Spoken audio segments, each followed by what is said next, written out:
kosong adalah pantangan besar bagi penderita MAH. Namun di bulan Ramadan ini, umat muslim diwajibkan untuk tidak makan selama kurang lebih 14 jam.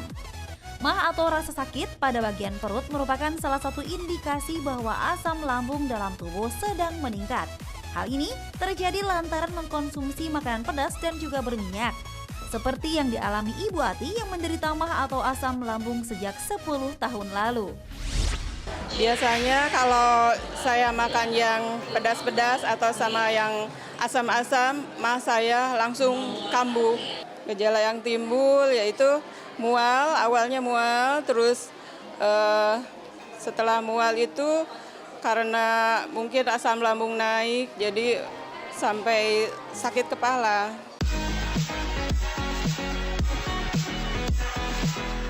Menurut Organisasi Kesehatan Dunia atau WHO, Indonesia menduduki peringkat ketiga setelah Amerika dan juga India dengan penderita MAH tertinggi di dunia. Dengan jumlah penderita didominasi oleh wanita. Meski begitu, masyarakat sering menyebut bahwa MAH adalah salah satu penyakit yang ringan. Fakta atau mitos? Ya, pada dasarnya penyakit MAH itu adalah penyakit yang ringan, jadi itu adalah fakta. Tetapi kita harus sadar juga bahwa penyakit MAH ada beberapa tingkatannya. Ada yang sampai sangat berat, terutama yang luka ada luka di lambungnya. Jadi kalau yang seperti itu bisa sampai berdarah, bahkan bisa mengancam kematian. Tetapi pada umumnya sakit MAH itu hanya kebanyakan asam lambung saja. Jadi itu adalah ringan. Nah pemirsa, banyak masyarakat yang mengatakan bahwa salah satu pemicu MAH kambuh adalah dengan mengkonsumsi makanan yang pedas. Itu fakta atau mitos ya? Jadi itu adalah fakta. Karena pada dasarnya makanan pedas itu akan memperberat sakit MAH-nya. Tapi kalau disebut pemicu pada dasarnya tidak. Jadi orang yang normal kalau dia makan pedas dan pedasnya tidak terlalu pedas, itu tidak akan sakit MAH. Tetapi kalau orang sudah sakit MAH, kemudian dia makan pedas, maka sakit MAH-nya akan sangat kambuh. Kopi dan mie merupakan salah satu makanan dan juga minuman yang tidak bisa dipisahkan oleh masyarakat modern saat ini. Terlebih bila saat sedang berkumpul bersama kawan atau kerabat. Tak lengkap rasanya bila tak ditemani dengan secangkir kopi ataupun juga mie yang biasanya diberi tambahan bumbu seperti saus cabai yang menggugah selera.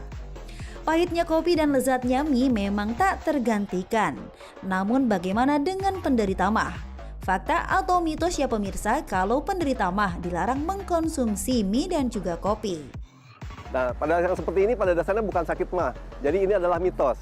Makan mie dan minum kopi akan mengakibatkan banyak gas terbuat di dalam lambung.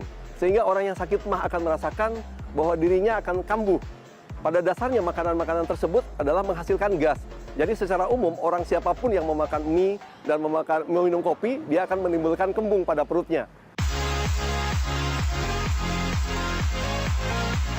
Nah pemirsa, selain mie dan juga kopi, fakta atau mitos ya?